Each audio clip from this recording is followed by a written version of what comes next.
तो हेलो दोस्तों, कैसे हैं आप लोग। उम्मीद करते हैं बढ़िया होंगे और अपनी पढ़ाई को बहुत ही ज़बरदस्त तरीके से कर रहे होंगे।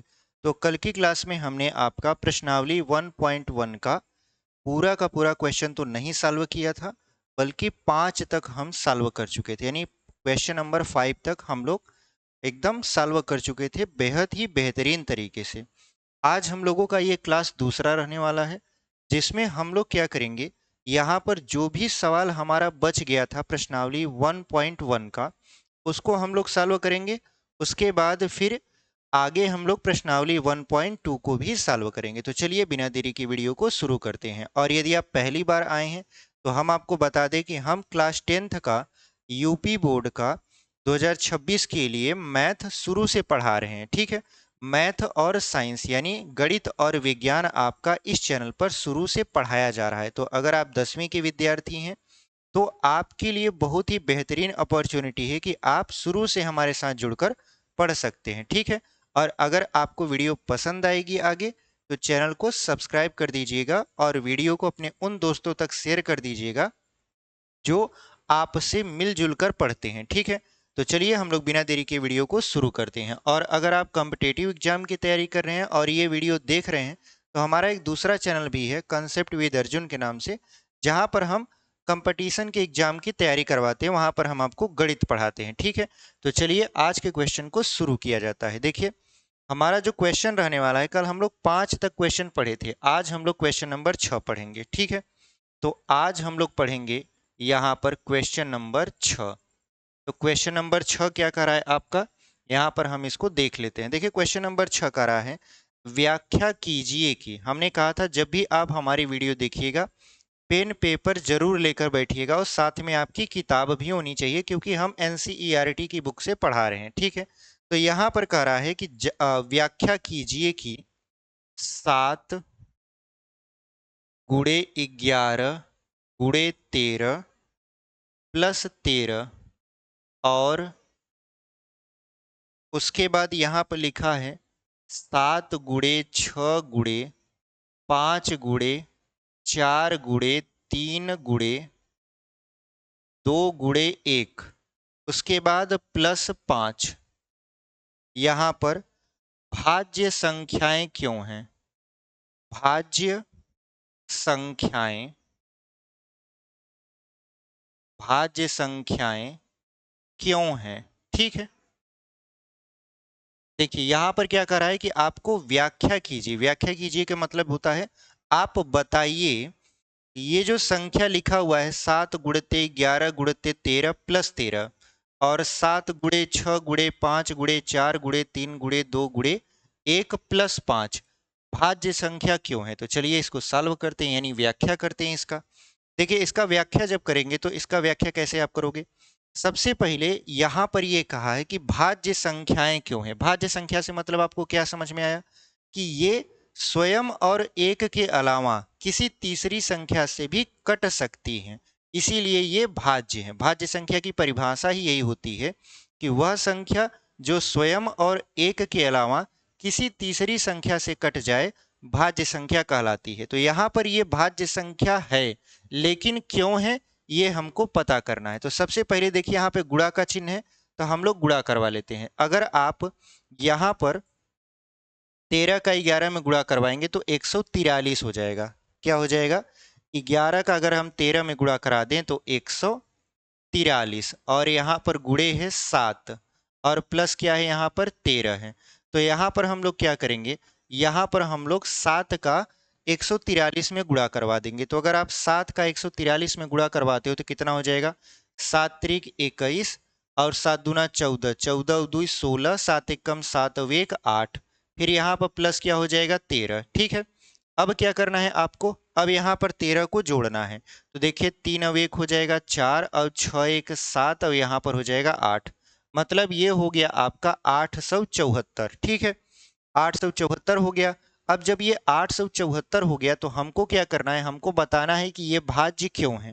तो देखिए, ये भाज्य इसलिए है क्योंकि 874 से तो कट ही जाएगा, और ये एक से भी कट जाएगा, और ये एक और स्वयं के अलावा, एक और स्वयं के अलावा ये 2 से भी कट जाएगा। यानी ये स्वयं और एक के अलावा किसी अन्य संख्या से विभाजित हो रहा है, इसलिए यह भाज्य है। ठीक है, अभी हम यहाँ पे लिख देंगे।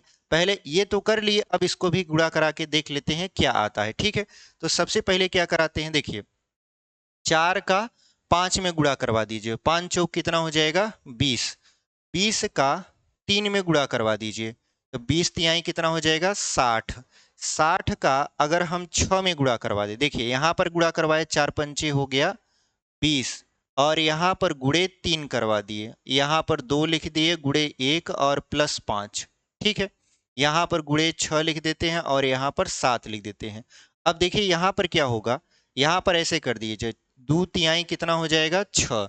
जब ये 2 तिहाई 6 हो गया, तो 6 का 6 में गुणा करवा दीजिए, तो 6 का 6 में गुणा करा देंगे तो हो जाएगा 36।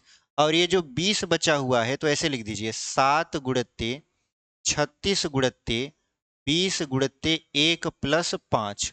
अब देखिए 36 का अगर हम 20 में गुणा कराएंगे तो 36 दूना 72 होता है, मतलब ये हो जाएगा 720, और 1 का गुणा कराएंगे तो आपका 720 ही आएगा। और यहाँ पर गुणे है 7 और यहाँ पर है प्लस 5, तो 7 का अगर हम लोग गुणा 72 में करवाएं यानी 720 में करवाएं, तो 7 जीरो हम जीरो, फिर 7 दूना 14 और 7 सत्ते 49 और 1 हो जाएगा 50, यानी ये आ गया 5040। और आगे क्या है आपका, आगे है प्लस 5, तो 5040 और प्लस 5 अगर जोड़ दें तो कितना हो जाएगा आपका 5045। ठीक है, तो जो आपका रिजल्ट आया यहाँ पर ये आ रहा है 5045। इसका मतलब ये है कि ये हमारा एक भाज्य संख्या है। कैसे है, देखिए 5045 तो स्वयं से कट जाएगा और एक से भी कट जाएगा, और ये स्वयं और एक के अलावा 5 से भी कट रहा है, यानी ये जो संख्या है ये स्वयं और एक के अलावा 5 से विभाजित है, यानी किसी तीसरी संख्या से कट जा रही है। इसका मतलब ये है कि यह आपका कौन सी संख्या है, ये आपका भाज्य संख्या है। ठीक है, तो यहाँ पर भी हमने बताया था कि ये स्वयं और एक के अलावा 2 से कट जा रहा है, और यहाँ पर भी हमने आपको बताया कि ये स्वयं और एक के अलावा 5 से कट जा रहा है। तो ये भाज्य संख्या है, क्योंकि भाज्य संख्या की परिभाषा ही यही होती है कि वह संख्या जो स्वयं और एक के अलावा किसी तीसरी संख्या से विभाजित हो जाए तो वह भाज्य संख्या कहलाती है। तो हमसे पूछा था यहाँ पर संख्याएं क्यों हैं, तो अब हम उसका जवाब लिखेंगे। हालांकि मुंह जबानी तो हम बोल दिए हैं, पर यहाँ लिख के भी समझा देते हैं आपको। तो लिखेंगे यहाँ पर, यह भाज्य संख्या है। ठीक है, यह भाज्य संख्या है क्योंकि, यहाँ पे लिख देंगे क्योंकि यह स्वयं और एक के अलावा, यह स्वयं और एक के अलावा तीसरी किसी तीसरी संख्या से भी, यानी तीसरी संख्या से भी, यहां पर लिख देंगे भाज्य है। ठीक है, तीसरी संख्या से मतलब ये है कि कोई भी तीसरी संख्या हो सकती है, जहां ये तीसरी संख्या हम 2 माने, हो सकता है ये किसी और संख्या से विभाजित हो, केवल 2 से ही तो कटेगा नहीं। ठीक है, ये 5 से कट रहा है, हो सकता है ये 25 से भी कटे या 15 से भी कटे, यानी ऐसी संख्या जो स्वयं और एक के अलावा किसी तीसरी संख्या से भी कट जाती है भाज्य संख्या कहलाती है। और यहाँ पर ये तीसरी संख्या से भी कट रहा था, मतलब स्वयं और एक के अलावा तीसरी संख्या से भी कट रहा था, तो ये हमारा क्या है, भाज्य संख्या। तो हमने रीजन दे दिया, यह भाज्य संख्या है। क्यों है, क्योंकि यह स्वयं और एक के अलावा किसी तीसरी संख्या से भी भाज्य है। तो ये रहा आपका उत्तर। ये हमारा क्वेश्चन नंबर 6वां था, जो पूरी तरीके से कंप्लीट हो चुका है। यहाँ जो हम गुणा करवाए हैं, 5 का 4 में तो 20 हो गया है, 20 का हम 3 में गुणा करवाए हैं, या हम ऐसे लिख दिए हैं, पूरी संख्या लिखने के बाद 20 और 3 दूना कितना करवा दिए हैं 6, 6 का गुणा 6 में करवाएं 36, 36 का गुणा इस 20 में करवाएं तो 720, 720 का गुणा 7 में करवाएं तो 5040, जिसमें 5 जोड़ दिए हैं तो हमारा आ गया 5045। आप भी गुणा कराओगे तो आपका भी यही आएगा। ठीक है, तो चलिए ये हमारा हो चुका है पूरी तरीके से कंप्लीट आंसर। अब अपने अगले सवाल की तरफ बढ़ जाते हैं। उम्मीद करते हैं आपको ये सवाल समझ में आया होगा। ठीक है, चलिए आगे बढ़ते हैं। इसको हम लोग करेंगे यहाँ पर इरेज। तब तक आप अपने रफ कार्य में या जो भी आप पेन पेपर लेके बैठे हैं वहां पर इस सवाल को अपने से तेजी के साथ एक बार देख लिए हैं, उसके बाद करिए जब तक हम क्वेश्चन को मिटा देते हैं।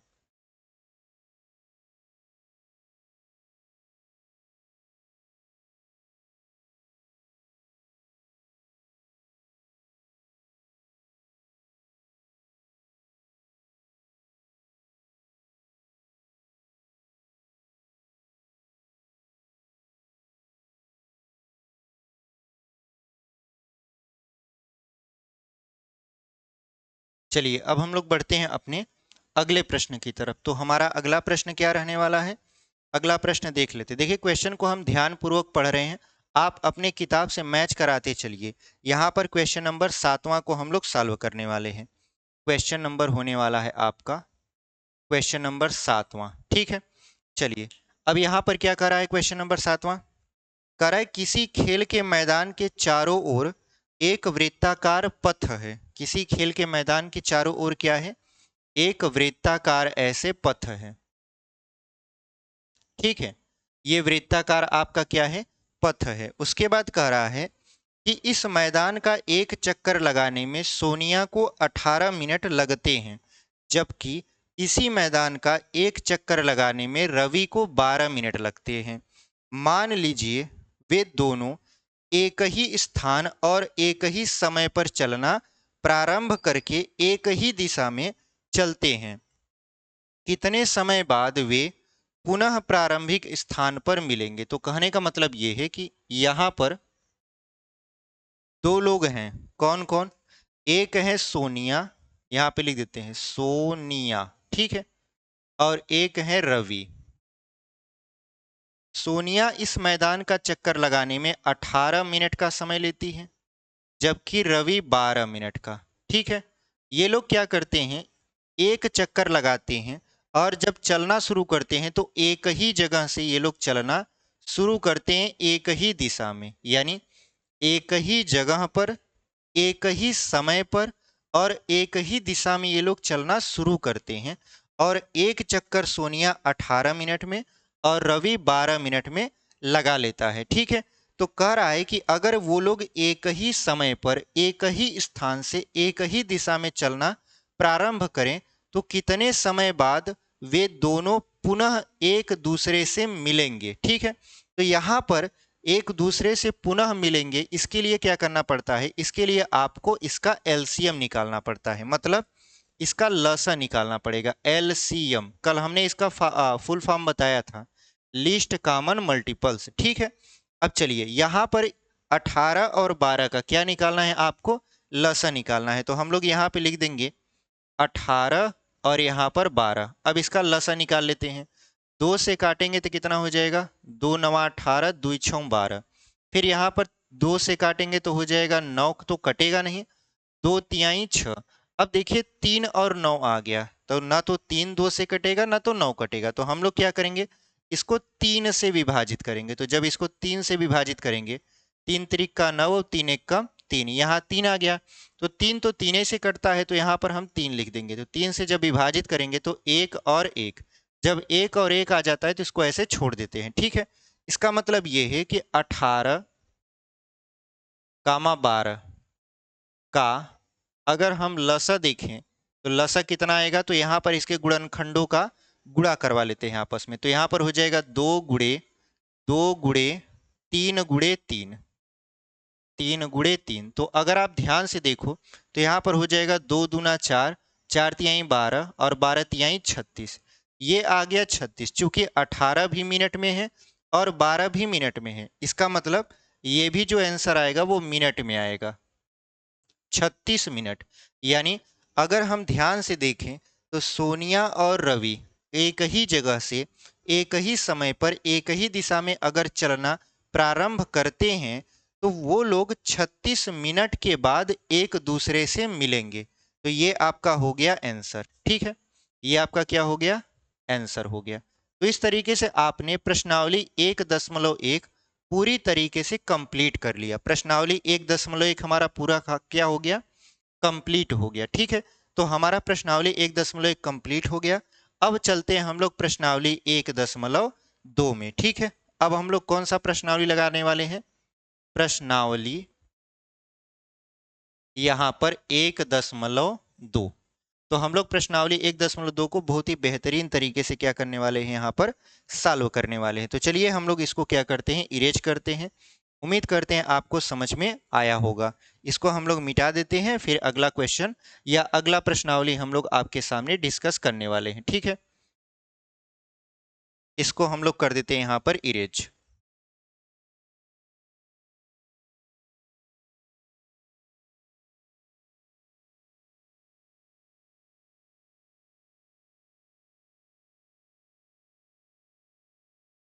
चलिए यहाँ पर अब हम लोग पढ़ने वाले हैं कौन सा प्रश्नावली? प्रश्नावली 1.2। तो आपका प्रश्नावली 1.2 क्या है, पहले इसको समझ लेते हैं। देखिए यहाँ पर है प्रश्नावली 1.2। सवालों पर अगर हम आए तो पहला है, सिद्ध कीजिए कि √5 एक अपरिमेय संख्या है। क्वेश्चन क्या है पहला? क्वेश्चन नंबर पहला क्या करना है आपको? सिद्ध करना है। सिद्ध कीजिए,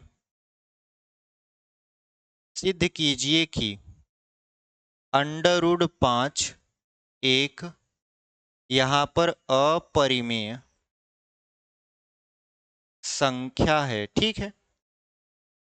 यहां पर संख्या है, यानी हमको क्या करना है, सिद्ध करना है √5 एक अपरिमेय संख्या, ठीक है। तो चलिए इसको सिद्ध करते हैं। देखिए परिमेय और अपरिमेय संख्या के बारे में थोड़ा बहुत आप जान लीजिए। थोड़ा बहुत नहीं, बहुत कुछ जान लीजिए। क्लास 9th में आपने बहुत कुछ सीखा होगा, बट इसमें भी हम आपको थोड़ा थोड़ा बताते चल रहे हैं। देखिए यहाँ पर अगर हम बात करें परिमेय संख्या का, किसकी बात करें हम लोग? परिमेय संख्या का।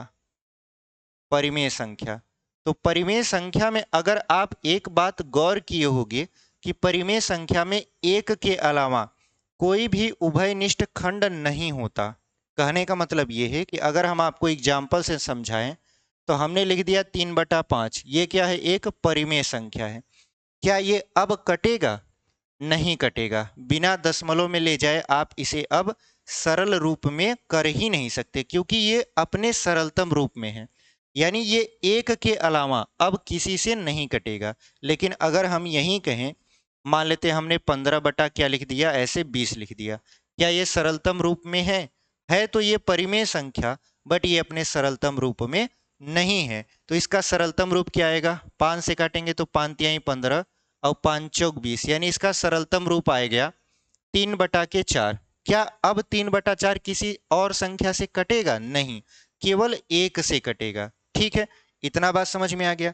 यानी परिमेय संख्या में एक के अलावा कोई अन्य उभयनिष्ठ गुणनखंड नहीं होता, यानी एक के अलावा कोई अन्य संख्या इसे काट ही नहीं सकती। कब तक? जब तक इसको दशमलव में न बदला जाए, ठीक है। अच्छा, हम इसको आपको क्यों बता रहे हैं? इसलिए बता रहे हैं क्योंकि हम लोग जब अपरिमेय संख्या के बारे में सिद्ध करेंगे तो यहाँ पर हमको कुछ ऐसी संख्याएं मिलेंगी जो क्या करेंगे, हमको भ्रमित करेंगे। भ्रमित का मतलब हमको थोड़ा सा कंफ्यूजन में डाल देंगे, और इसी कंफ्यूजन की वजह से हम लोग क्या करते हैं, इसको परिमेय मान लेते हैं, ठीक है। तो ये तो आपका एक तरीके से शुरुआत है, मतलब हमने आपको जो बताया ये शुरुआती नॉलेज है। अब हम चलते हैं अपने सवाल पर। इस बात को ध्यान में रखिएगा कि परिमेय संख्या में एक के अलावा कोई अन्य उभयनिष्ठ खंड नहीं होता। कब तक? जब तक इसको दशमलव में ना कन्वर्ट कर लिया जाए, ठीक है।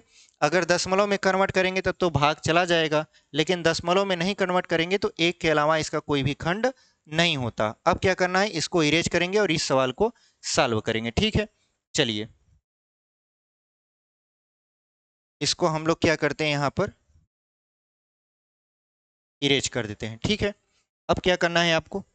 अब यहां पर करना ये है, सबसे पहले ये है √5 और कह रहा है कि इसको बताइए कि ये अपरिमेय है। तो यहां पर सबसे पहले इसको परिमेय मानेंगे। हम क्या मानेंगे इसको? सबसे पहले परिमेय। और परिमेय की जितनी भी शर्तें होती हैं इस पर इसको खरा उतारेंगे, यानी इस पर टेस्ट करेंगे। अगर ये परिमेय संख्या के जितने भी गुण होते हैं अगर उसको प्रदर्शित नहीं करेगा, इसका मतलब क्या है?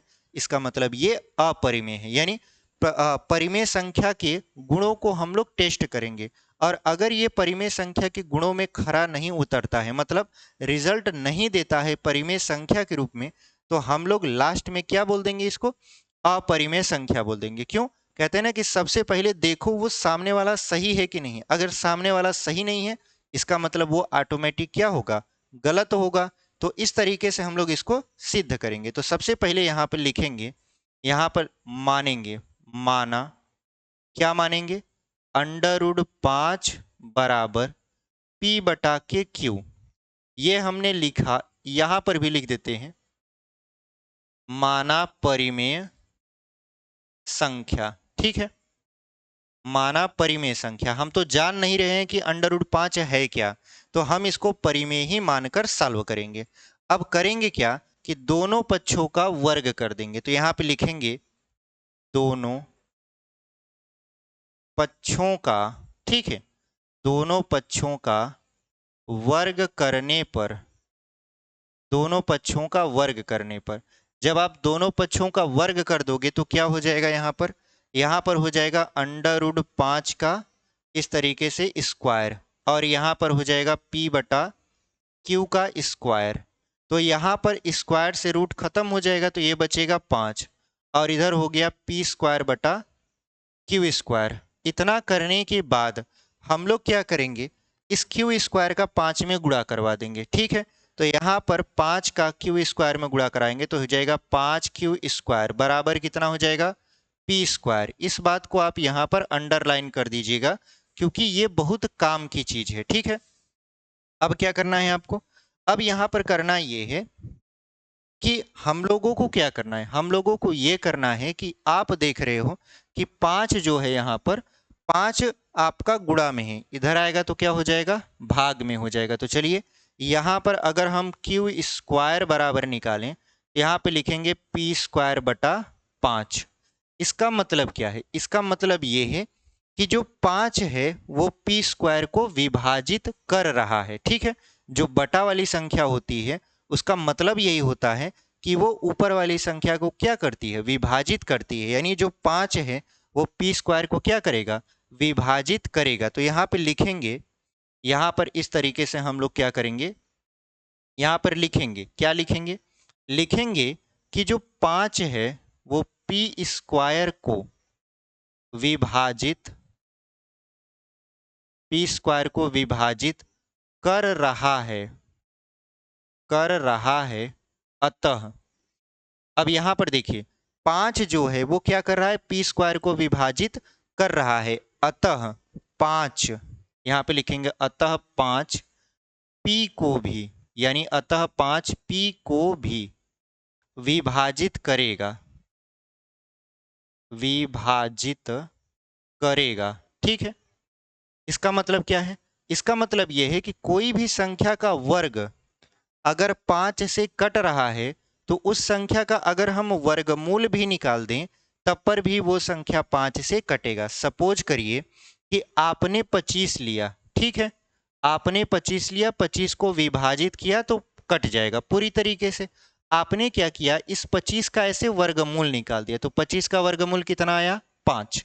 तो क्या ये जो ऊपर 5 आया है, ये जो नीचे वाली संख्या 5 लिखी है, क्या इससे नहीं कटेगा, तो कटेगा। यानी यहाँ पर 5 से 5 कट कर क्या हो जाएगा, 1।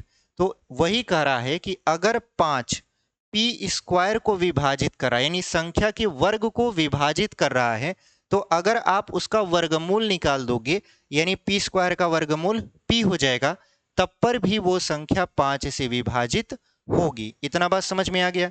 वही हमने लिखा है कि 5 P स्क्वायर को विभाजित कर रहा है, अतः 5 P को भी विभाजित करेगा। अच्छा, जब भी किसी संख्या को आप विभाजित करते हो, जब भी आप किसी संख्या को विभाजित करते हो तो उसमें आप ध्यान दिया करो कि 3 चीजें आती हैं। पहला तो जिससे आप भाग कर रहे हो, दूसरा उसका भागफल, तीसरा उसका शेषफल। यानी जब भी आप किसी संख्या को विभाजित करते हो तो उसमें भागफल और शेषफल आना फिक्स है, भले ही शेषफल आपका 0 क्यों ना आए, बट आता जरूर है। तो अगर हम 5 से P मतलब P को विभाजित करें, क्योंकि 5 P को विभाजित कर रहा है ना, तो अगर हम 5 से P को विभाजित करें तो जाहिर सी बात है कुछ ना कुछ भागफल आएगा। और शेषफल आएगा। चूंकि 5p को पूरी तरीके से काट देगा तो शेषफल हमारा क्या होगा, शेषफल हमारा 0 आएगा। यानी शेष जिसको रिमाइंडर बोलते हैं वो कितना हो जाएगा आपका, 0 हो जाएगा। लेकिन भागफल हम कहेंगे कि भागफल हमारा कितना आ गया, c आ गया। ठीक है, अब आप एक फार्मूला जानते हो, क्लास 8 में ही पढ़े होगे या 9th में भी पढ़े होगे, अगर बताया गया होगा तो एक फार्मूला होता है भाज्य बराबर। भाज्य बराबर क्या होता है, भाजक गुणे भागफल प्लस शेषफल। भाज्य बराबर क्या होता है, भाजक गुणे भागफल प्लस शेषफल। भाज्य क्या है, वह संख्या जो कट रही है। यहाँ पर काट किसको जा रहा है, p को, यानी p को विभाजित किया जा रहा है। यानी जो संख्या विभाजित हो जाती है वो भाज्य है। तो भाज्य की जगह पर क्या लिख दें, p बराबर। भाजक का मतलब वह संख्या जो विभाजित कर रहा है, मतलब वह संख्या जो अदर संख्या को काट रहा है। तो यहाँ पर विभाजित कौन कर रहा है, 5। तो भाजक की जगह पर क्या हो जाएगा, 5। फिर गुणे भागफल। भागफल इसका हमने मान लिया कि c भागफल आया होगा, तो यहाँ पर लगा दिया c, प्लस शेषफल कितना आ गया, 0 आ गया। तो अब क्या करना है, अब यहाँ पर हम देख रहे हैं कि p बराबर जो हमारा बचा है वो बचा है 5c। p बराबर कितना हो गया, 5c हो गया। ठीक है, अब हमने क्या किया कि इस p बराबर जो 5c है उसको यहाँ से उठाया, और यहाँ पर ये जो p स्क्वायर बराबर 5q² लिखा था इसको हमने मान लेते हैं समीकरण नंबर 1 नाम दे दिया। तो यहाँ पर p का मान जो कि 5c आया है इसको उठाकर हमने रख दिया समीकरण नंबर 1 में।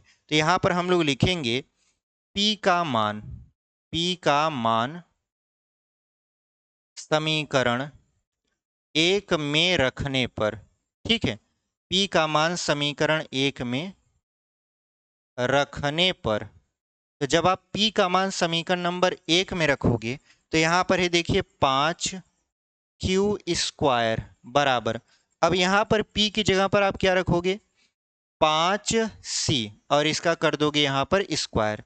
ये हो जाएगा 5q² बराबर 5 बचे हो जाएगा यहाँ पर 25c²। ठीक है, यहाँ पर देखिए 5 गुणा में है, इधर आएगा तो भाग में हो जाएगा। तो अगर हम q बराबर लिखें, q बराबर तो क्या हो जाएगा, यहाँ पर हो जाएगा 25c² बटा के 5।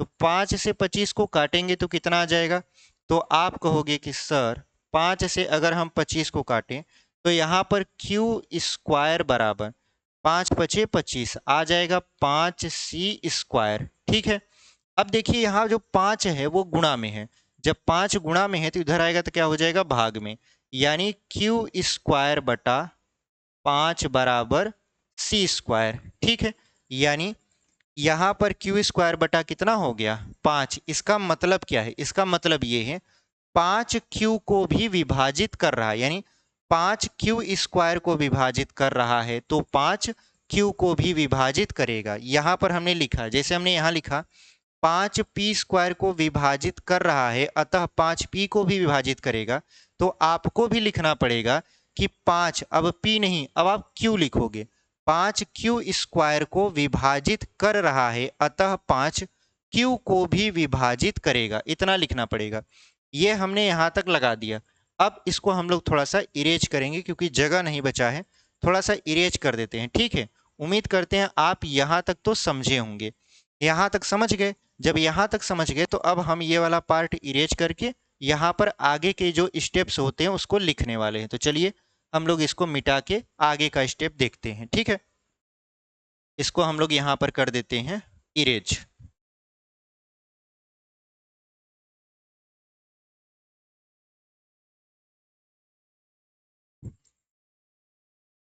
देखिए ये हमारा समीकरण नंबर 1 था, ये आपका क्या था, ये आपका था q² बटे 5 और यहाँ c का मान। इसको इसलिए बचा के रखें क्योंकि इसका भी काम है।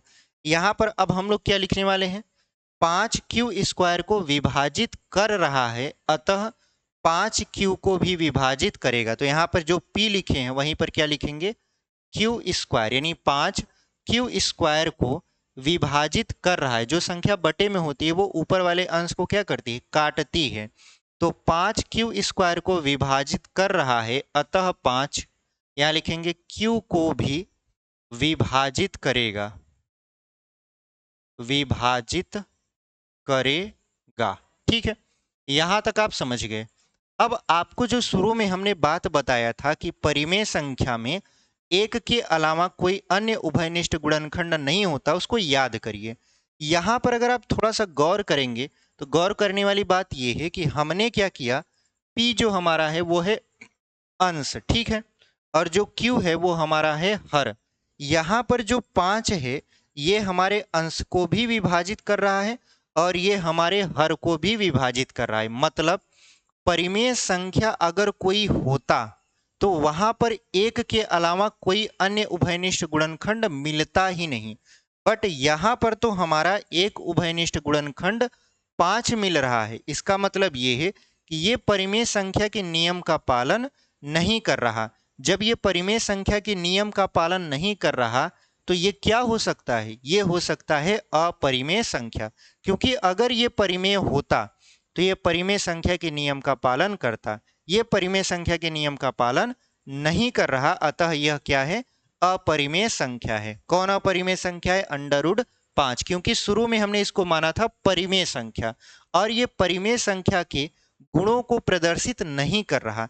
परिमेय संख्या का गुण क्या है कि परिमेय संख्या में कभी भी एक के अलावा कोई अन्य उभयनिष्ठ गुणनखंड नहीं होता। लेकिन यहां पर तो देख रहे हैं कि एक अन्य उभयनिष्ठ गुणनखंड हमारा है, वो भी 5, जो कि हमको P को भी विभाजित कर रहा है और जो कि Q को भी विभाजित कर रहा है। तो हम लोग क्या लिखेंगे यहां पर, अब इसको मिटा देते हैं, ठीक है, यहां तक आप कर लिए होंगे। अब हमको क्या लिखना है, यहां पर लिखना है कि परिमेय परिमेय संख्या में एक के अलावा कोई अन्य उभयनिष्ठ गुणनखंड, ठीक है, गुणनखंड नहीं होता है, जबकि यहां एक उभयनिष्ठ गुणनखंड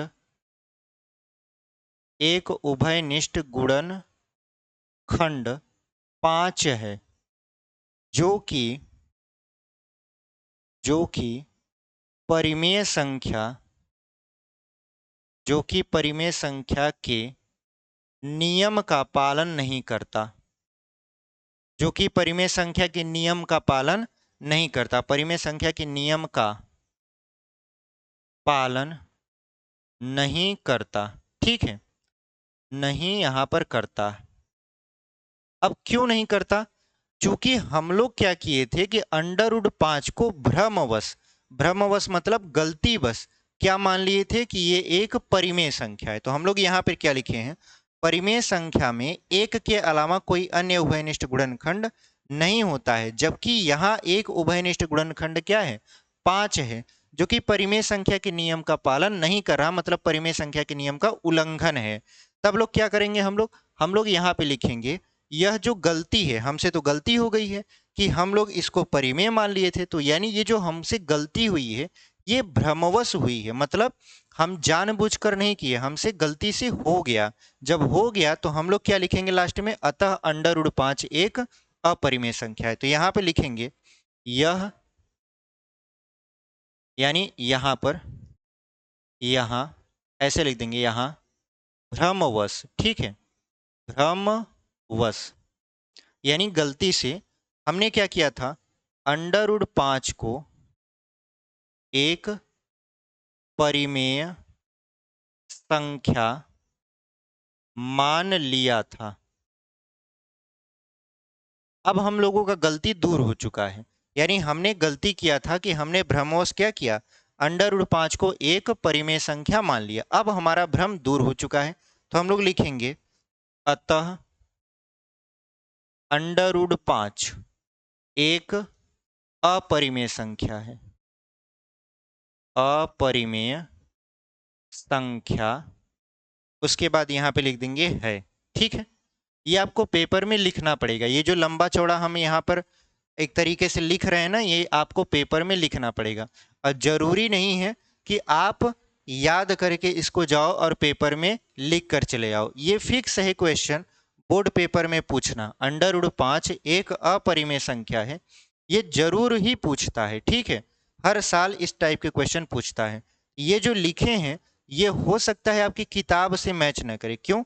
क्योंकि हमने इसको अपने मन से लिखा है, मतलब जिस तरीके से हमारे साथ घटनाएं हुई हमने उसको लिख दिया है। हो सकता है आपकी किताब में कुछ और लिखा हो, ठीक है। और आप जब पेपर में लिखे तो हो सकता है ना तो आप हमारा लिखें ना तो आप किताब का लिखें, आपके मन में उस समय जो चल रहा था वो आप लिख कर आए। तो इससे आप घबराइएगा मत। आप जो भी लिखिएगा उसके कहने का मतलब सिर्फ इतना होना चाहिए कि आपने गलती बस इसको परिमेय संख्या मान लिया था और अब ये निकल कर आ रहा है कि ये अपरिमेय संख्या है। आपका उत्तर जो होगा वो सही होगा, गलत नहीं होगा, ठीक है। तो इस तरीके से हमने सिद्ध किया कि √5 क्या है, एक अपरिमेय संख्या है। तो कैसा लगा सवाल? उम्मीद करते हैं आपको समझ में आया होगा। सारी चीजों को हमने यहाँ पे लिख दिया है, ठीक है। और अगर आप वो ये चीजें नहीं दिख रही हैं तो आप थोड़ा सा वीडियो क्वालिटी को बढ़ा लीजिएगा, ठीक है। सेटिंग में जाकर यूट्यूब वाले में वीडियो क्वालिटी बढ़ाने का जो ऑप्शन रहता है उसमें आप वीडियो क्वालिटी को 1080p पर देखिएगा, मतलब 1080 पर। वहां पर आप देखेंगे तो आपको अक्षर ये जो है वो और बढ़िया से दिखेंगे। हालांकि हम कोशिश कर रहे हैं कि आपको सारी चीजें एकदम बेहतरीन तरीके से दिखें। अगर नहीं दिख रही तो आप वीडियो क्वालिटी थोड़ा सा इंक्रीज करके देखा करिए, ठीक है। तो ये हमारा सवाल पहला था जो कि पूरी तरीके से कंप्लीट हो चुका है। अब हम लोग चलेंगे अपने दूसरे वाले सवाल पर और इसको हम लोग करेंगे इरेज, ठीक है। चलिए अब दूसरे वाले सवाल पे चलते हैं, इसको हम लोग मिटा देंगे।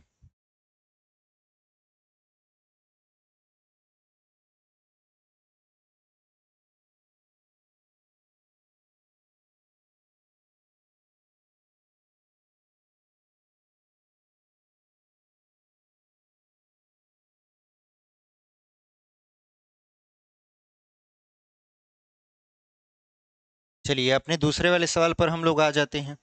हमारा दूसरा सवाल क्या कर रहा है?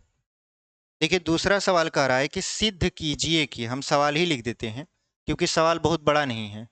क्वेश्चन नंबर दूसरा क्या कह रहा है आपसे?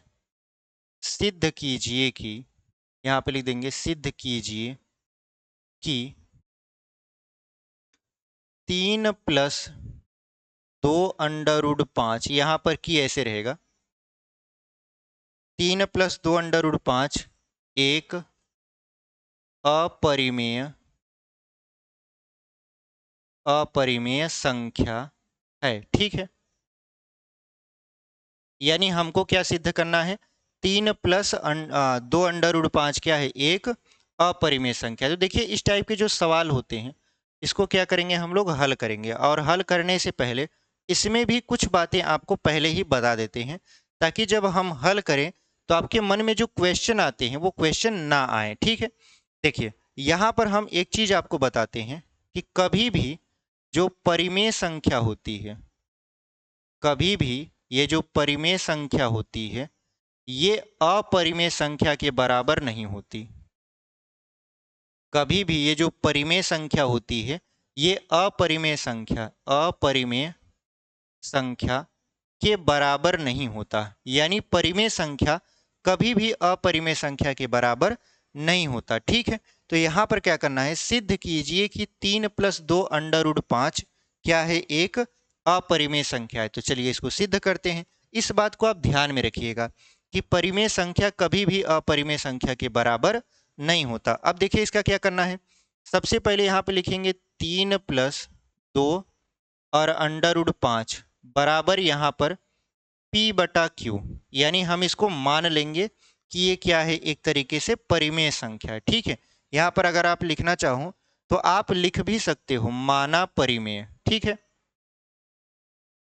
माना परिमेय संख्या अगर आप लिखना चाहो तो ऐसे लिख भी सकते हो कि माना ये क्या है? एक तरीके से परिमेय संख्या है, ठीक है। अब क्या करना है? अब ये जो 3 है इसको उस तरफ ले जाइए, ठीक है। तो यहाँ पर बचेगा 2√5 बराबर P/Q और यहाँ पर -3, ठीक है। अब इसके बटे 1 कर दीजिए, इसका एलसीएम ले लीजिए। 2√5 बराबर क्यू और एक का लसक क्यू ही होगा, तो क्यू से क्यू में भाग देंगे तो ऊपर पी बचेगा, एक का क्यू में भाग देंगे तो क्यू बार जाएगा, और क्यू का 3 में गुणा करा देंगे, ये हो जाएगा 3 क्यू। ठीक है।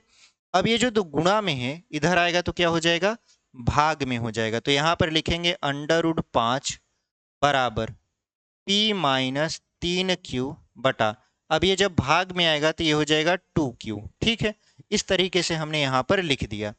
लिखने के बाद हमने गौर किया कि यहाँ पर ये वाला जो पार्ट है √5, अभी अभी हमने सिद्ध किया है कि ये एक अपरिमेय संख्या है।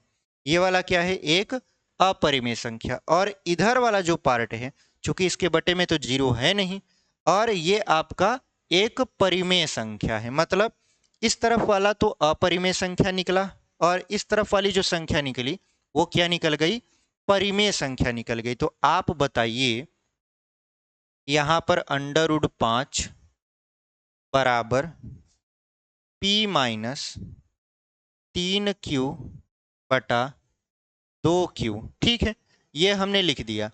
ये क्या है, ये अपरिमेय संख्या है, और इधर वाली संख्या क्या है, इधर वाली संख्या है आपका परिमेय। तो हम लोग क्या करेंगे, हम लोग यहाँ पे लिखेंगे अपरिमेय संख्या, यहाँ पे लिखेंगे अपरिमेय संख्या, यहाँ पर लिख देंगे बराबर नहीं है। ठीक है, यहाँ पर क्या लिख देंगे, बराबर नहीं है, किसके, परिमेय संख्या के, परिमेय संख्या। ठीक है, यहाँ पर हम लोग क्या लिखेंगे, अपरिमेय संख्या बराबर नहीं है किसके, परिमेय संख्या के।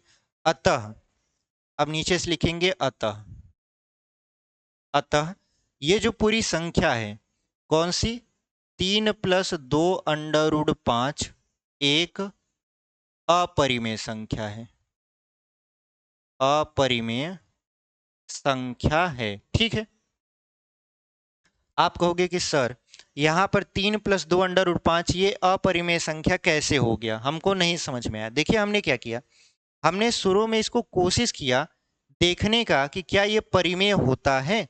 तो यहाँ पर हमने इसके बराबर परिमेय संख्या मान लिया, जैसे √5 में हमने माना था। उसके बाद ये जो 3 था इसको इस तरफ पक्षांतर कर दिया, तो ये माइनस में हो गया। लसा ले लिए तो P-3Q बटा Q आया। इधर ये जो 2 था ये गुणा में था, इधर आया क्या हो गया, भाग में हो गया। ठीक है, अब ये जो बचा है √5 ये एक अपरिमेय संख्या है, जबकि ये जो P-3Q बटा 2Q है ये परिमेय संख्या है। तो हमने लिखा कि अपरिमेय संख्या परिमेय संख्या के बराबर नहीं हो सकती, अतः 3 + 2 √5 एक अपरिमेय संख्या है। अब आपके मन में फिर से प्रश्न आ सकता है कि सर यहाँ तो केवल √5 ही है, और यहाँ पर है 3 + 2 √5, कैसे ये अपरिमेय हो गया। ये अपरिमेय है समझ में आता है, लेकिन ये कैसे हो गया। तो क्लास 9th में आपने पढ़ा होगा यहाँ पर परिमेय संख्या और अपरिमेय संख्या छांटना, उसमें आपके टीचर जो हैं वो बताए होंगे, या हम ही लोग बताते हैं जब पढ़ाते हैं बच्चों को, कि परिमेय संख्या अगर अपरिमेय संख्या के साथ आती है, जैसे 3 क्या है, एक परिमेय संख्या है, 2 क्या है, एक परिमेय संख्या है, लेकिन ये किसके साथ आया है, √5 के साथ, चाहे वो प्लस में हो चाहे वो माइनस में हो, चाहे वो गुणा में ही क्यों ना हो, तो पूरी संख्या जो है वो अपरिमेय बन जाती है। जैसे बोलते हैं ना कि एक मछली पूरे तालाब को गंदा कर देती है, तो भले ही ये सब पूरा परिमेय रहे, लेकिन अगर उसमें बीच में एक हो अपरिमेय आ जाए तो पूरा का पूरा मामला जो है वो अपरिमेय बनाकर छोड़ देता है। मतलब 3 + 2 √5 में ये जो √5 है ये क्या है, अपरिमेय संख्या है। अपरिमेय संख्या इन परिमेय संख्या के साथ आकर भी पूरी संख्या को अपरिमेय बना दिया।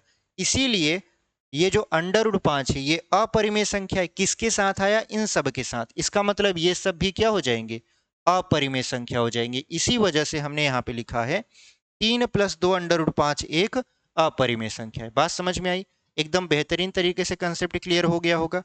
चलिए इसको हम लोग क्या करते हैं, यहाँ पर मिटा देते हैं। अब मिटा के फिर अगला क्वेश्चन यहाँ पर लिख देते हैं। ठीक है, जब तक हम क्वेश्चन लिखते हैं तब तक आप भी क्वेश्चन लिखिए और समझने की कोशिश करिए। ठीक है,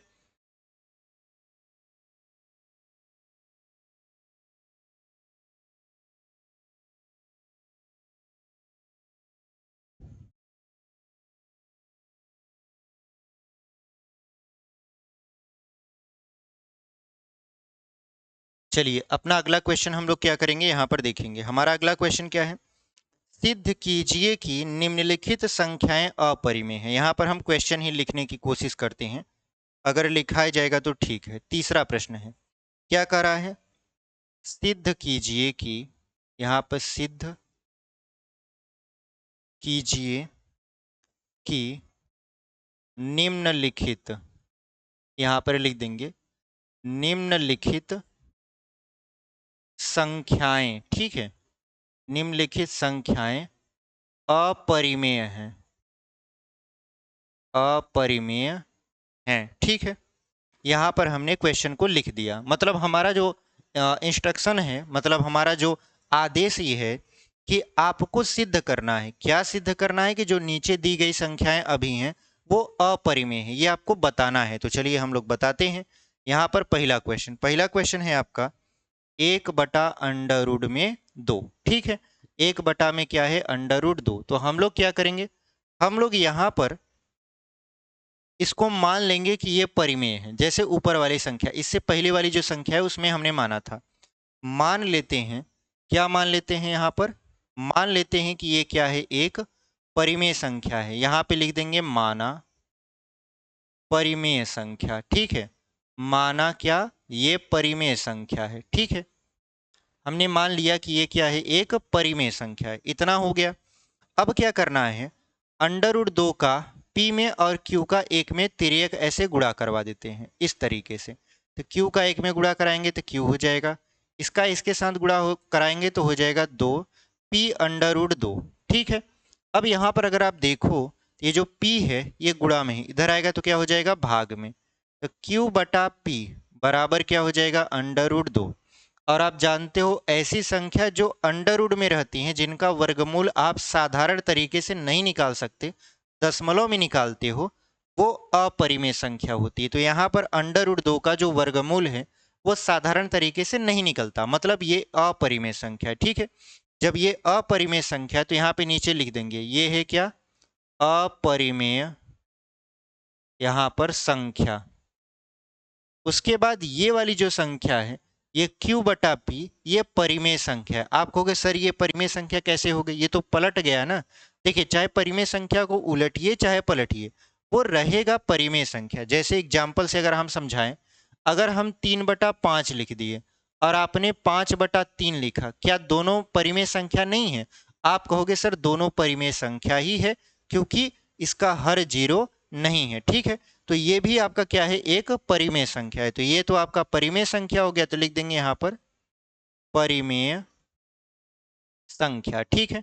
अब देखिए, क्या ये परिमेय संख्या अपरिमेय संख्या के बराबर होता है? तो आप कहोगे नहीं सर, परिमेय संख्या अपरिमेय संख्या के बराबर नहीं होता। यानी यहाँ पर हम बराबर नहीं है का चिन्ह लगा देंगे, यानी परिमेय संख्या बराबर नहीं है अपरिमेय संख्या के। फिर क्या लिखना है आपको, फिर लिखना है अतः। अब आ जाते हैं अपने निष्कर्ष पर। अतः 1/√2 एक अपरिमेय, यहां पर लिख देंगे अपरिमेय संख्या है, ठीक है। अतः 1/√2 क्या है, एक अपरिमेय संख्या है। तो इस तरीके से हमने इस पहले वाले क्वेश्चन को बहुत ही बेहतरीन तरीके से सॉल्व किया है। उम्मीद करते हैं आपको ये क्वेश्चन समझ में आया होगा, एकदम बेहतरीन तरीके से समझाए हैं। और अगर आपको ये समझ में आ रहा है, क्लास अच्छा लग रहा है, तो चैनल को जरूर सब्सक्राइब करिए, वीडियो को अपने दोस्तों तक शेयर करिए, ठीक है। जितने भी आपके ग्रुप हैं उन सब ग्रुप में ये वीडियो डाल दीजिए, ताकि जाने बच्चे कि इस चैनल पर शुरू से मैथ पढ़ाया जा रहा है, ठीक है। चलिए इसको हम लोग क्या करेंगे, यहाँ पर मतलब इरेज करेंगे और अगला क्वेश्चन आपके स्क्रीन पर लिखेंगे, ठीक है। इसको हम लोग क्या करते हैं, यहाँ पर इरेज कर देते हैं।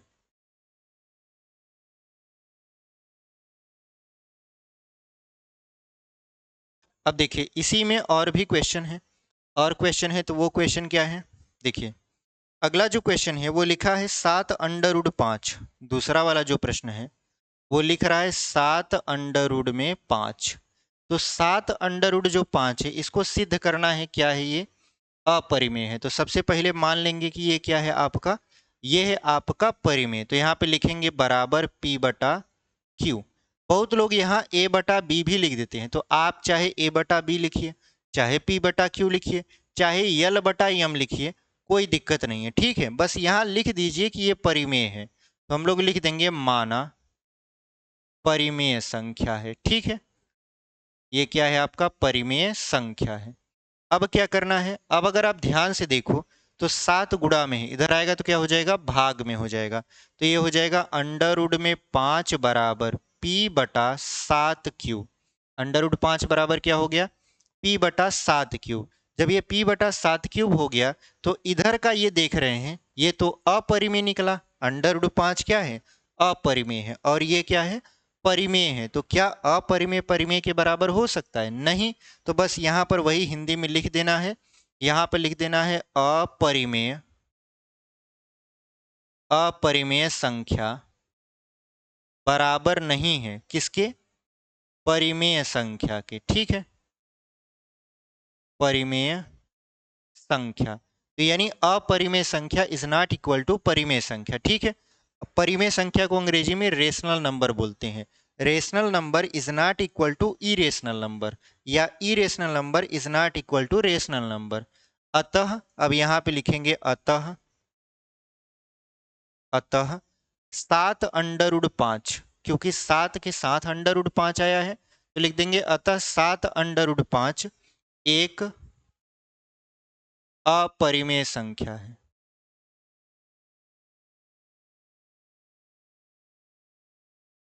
ठीक है, अतः 7√5 क्या है, एक अपरिमेय संख्या है। तो इस तरीके से हमने क्या किया, इसको सॉल्व कर लिया। ये भी हमारा क्वेश्चन आपका पूरी तरीके से कंप्लीट हो चुका है। अब चलिए यहाँ पर क्या करते हैं हम लोग, इसको मतलब अगला क्वेश्चन सॉल्व करते हैं। अगला क्वेश्चन देख लीजिए, इसको हम लोग अगला क्वेश्चन मतलब लिखते हैं और यहाँ पर इरेज करते हैं थोड़ा सा, ठीक है।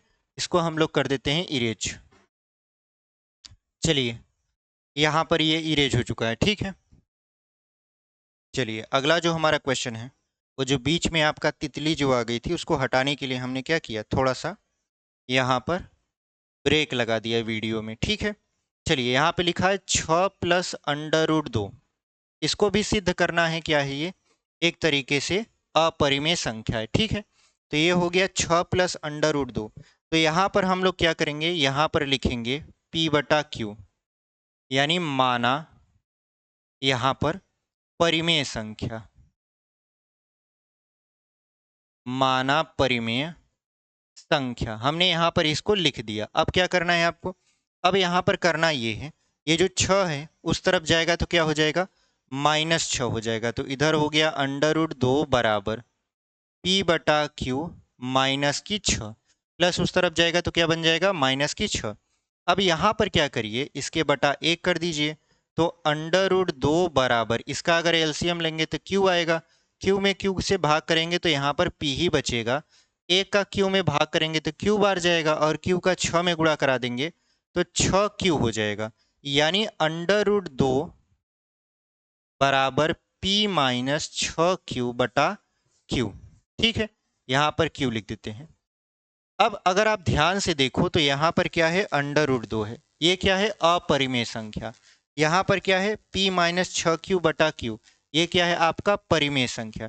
तो क्या अपरिमेय संख्या परिमेय संख्या के बराबर हो सकता है, तो आप कहोगे नहीं। जब ये नहीं, तो यहाँ पर आपको क्या लिखना पड़ेगा, यहाँ पर लिखना पड़ेगा इसको अपरिमेय, अपरिमेय संख्या, और यहाँ बराबर नहीं है किसके, परिमेय संख्या के, ठीक है, परिमेय संख्या। यानी अपरिमेय संख्या जो है वो परिमेय संख्या के बराबर नहीं है। जब ये नहीं है तो लिखेंगे अतः, अतः 6 प्लस √2 एक अपरिमेय यहाँ पर संख्या है, ठीक है, अपरिमेय संख्या है। यानी 6 प्लस √2 क्या हो गया, एक अपरिमेय संख्या हो गया। तो इस तरीके से हमने इस क्वेश्चन को सॉल्व कर लिया। अब देखते हैं कोई अगला क्वेश्चन है कि नहीं है। देखिए ये हमारा प्रश्नावली 1.2 जो है वो पूरी तरीके से समाप्त हो चुका। इवन ये कहें कि हमने 2 दिन में एक पाठ समाप्त कर दिया, यानी वास्तविक संख्या हमारा पूरी तरीके से समाप्त हो चुका। वास्तविक संख्या हमारा क्या हो चुका? समाप्त हो चुका, यानी ये चैप्टर आपका खत्म हो चुका। अब जो अगला चैप्टर हम लोग पढ़ाएंगे वो होगा आपका बहुपद। ठीक है, तो बहुपद के लिए एकदम तैयार रहिए। कल जब वीडियो आएगी तो वो बहुपद की रहेगी। तो इस तरीके से हमने 2 ही दिन में एक एक पाठ समाप्त कर दे रहे हैं। तो बहुत ही जल्दी आपका सिलेबस समाप्त हो जाएगा। आप लोग एकदम बेहतरीन तरीके से पढ़िए। वीडियो कैसा लगा? उम्मीद करते हैं आपको समझ में सारी चीज़ें आई होंगी। अगर वीडियो आपको पसंद आ रही है तो वीडियो को लाइक करिए, चैनल को सब्सक्राइब करिए और वीडियो अपने दोस्तों तक जरूर शेयर करिए। तो मिलते हैं कल की वीडियो में बहुपद के साथ। तब तक के लिए धन्यवाद। ऐसे ही पढ़ाई करते रहिए और आगे बढ़ते रहिए।